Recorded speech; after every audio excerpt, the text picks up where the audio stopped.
Welcome to Board Game Casual. In today's video, we're taking a look at the board game Splendor Duel.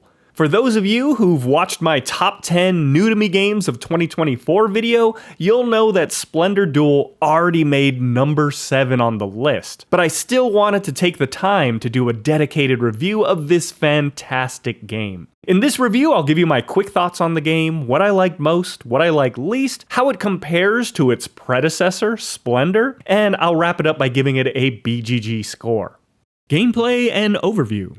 Splendor Duel takes the core game of Splendor and adds several new elements, which add a lot more depth to the game and the decision making. It adds some interesting constraints to how you draw jewel tokens, for example, which now get laid out randomly on this board. Players have the free ability to refresh the board at any time, but get rewarded if they can be the ones to avoid refreshing the tokens, forcing their opponent to do so instead. It introduces these scroll tokens, which can be used at any time to grab an extra jewel, which comes in really handy when you're just one jewel short of the card you really want. It introduces new card bonuses that feel really powerful. These might let you do things like grab an extra jewel, steal from your opponent, or even take an extra turn.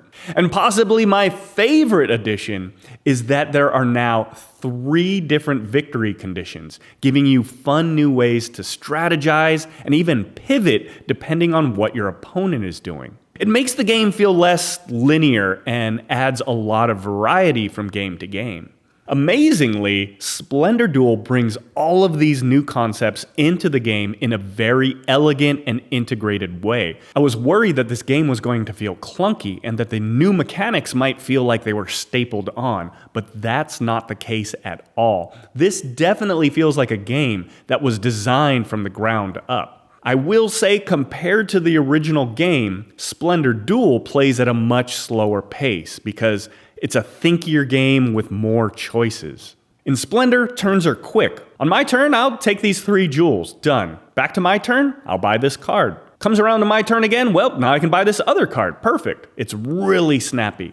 In Splendor Duel, there's a lot more to think about on your turn and what might be coming later. For example, I might be setting myself up to buy a card that has a bonus, which would let me immediately take another turn. But if I took that card now, I wouldn't have the resources yet to buy another card as my bonus turn. I could take some jewels from the supply as my bonus turn instead, but looking at the board, it's pretty depleted, so I wouldn't be able to grab 3, and maybe it's better to wait until after the board is refreshed. Oh, but if I use my scroll first to get an extra gem now, then that would give me enough to buy a different second card as my bonus action. Or should I save my scroll for later so that I can get the 2 cards I really want in one fell swoop? And don't get me wrong, these are really fun questions to think through and what adds so much dimension to Splendor Duel, but it certainly isn't as snappy as Splendor. Production.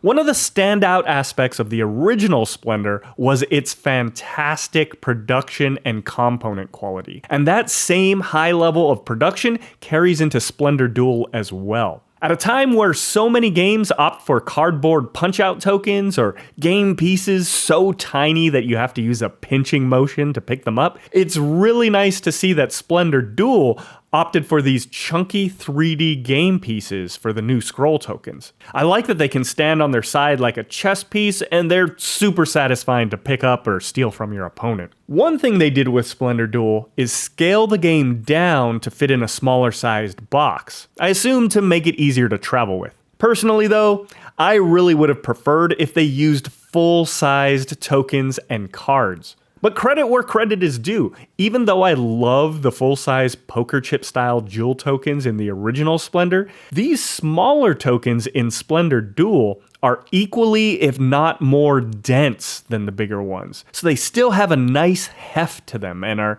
very satisfying to pick up compared to other tokens of this size. The most atrocious thing about the production to me personally is that as small as this game board is, they still put a fold in it. And in a game where you're constantly laying out tokens and pulling the tokens from the board, It's just really annoying to have a board that doesn't lay flat and has a crease in it. This is a really small board, and honestly, they wouldn't have had to make the game box that much bigger in order to fit the board if it was a single piece. I also think that this game would have been a great candidate for a neoprene mat instead of a board. Now, maybe people who are buying this game specifically with travel in mind appreciate trying to save every millimeter of box size, so I could definitely be the minority here. On one last positive note about the production of Splendor Duel, is that like its predecessor, it has a fantastic box insert. I know some people like to criticize how big the original Splendor box is compared to the size of the actual game, but I think it's great. I personally love a game with a good insert where it's easy to organize and put away with a place for everything and everything in its place. Especially for games with multiple card decks where the insert has a separate slot for each deck. So I'm really happy to see that carried into Splendor Duel along with these slots for the scroll tokens. And what's nice about this game is that since the whole point is that the jewel tokens get laid out randomly, you can just store all of them in the draw bag. Okay, let's talk about what I like most about Splendor Duel. I love how smooth this game is, especially coming from being a fan of the original game. It gives you a beefier Splendor experience with much meatier decisions to make, but without adding a ton of complex rules and cognitive load. I really like the new card powers. This adds so much excitement to the card market, how you build your strategy, and they feel so powerful when you get one. It's like that feeling you get in the original Splendor when you're able to get a card that also has points on it, and multiplying that feeling to all these different cards that have different types of bonuses. I really like the wild cards that you can get and how you have to declare them to be a specific jewel color as soon as you get them. It really feels like it helps ramp up your stacks. I love that there are 3 different victory conditions. This is probably my favorite part about the game. This gives you so much more opportunity to strategize. It keeps what you're doing a little more hidden from your opponent. And if you do see one of the things your opponent is going for, it gives you a little opportunity to maybe play defensively or shift your strategy to something that you think you can get to faster. As for what I like least about Splendor Duel, there's not a lot to dislike here. I am more prone to analysis paralysis in Splendor Duel. I mean, it's not like the game comes to a screeching halt and I don't know what to do.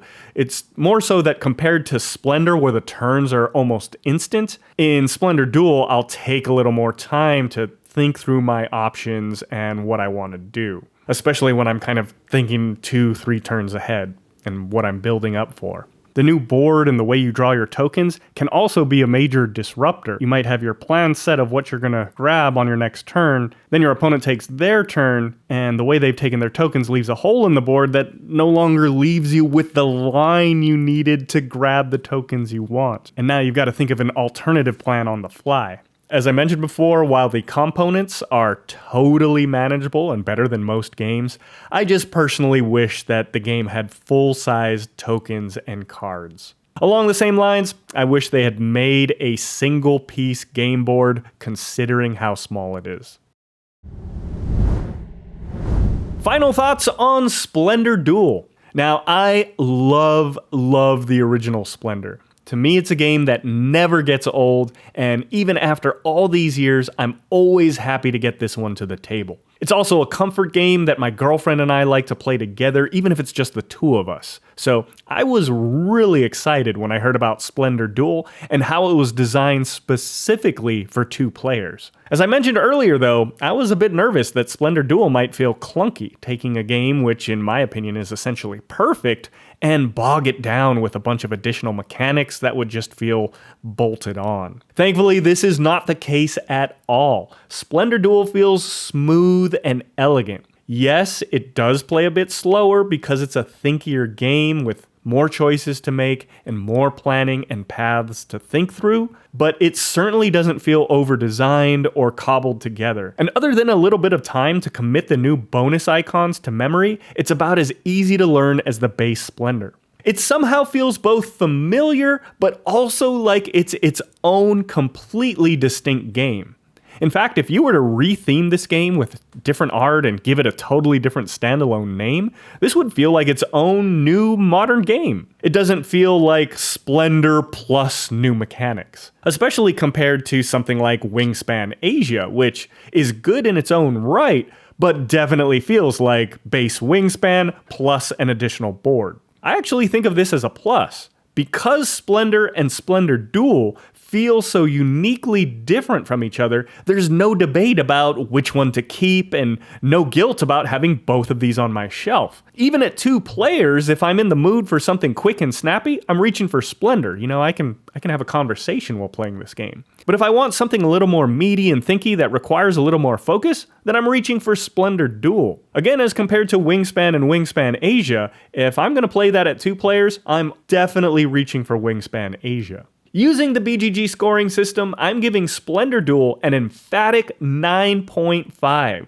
I think this game is very well designed, and it takes those core mechanics of Splendor that I love so much and adds some really fun new mechanics and things to think about. Honestly, the main thing holding it back from a perfect score for me personally is that I really wish it had full-size cards and tokens. And the fact that such a tiny board has folds in it is almost unexcusable in my book. That said, right now, Splendor Duel is easily my #1 choice if I'm reaching for a game that I want to play with 2 players. Whether you're a big fan of the original Splendor or always wish there was a little more to it, if you play 2-player games, I highly recommend checking out Splendor Duel. If you've played Splendor Duel, I'd love to hear your thoughts down in the comments. Am I the only one who wishes it had full-size cards and tokens?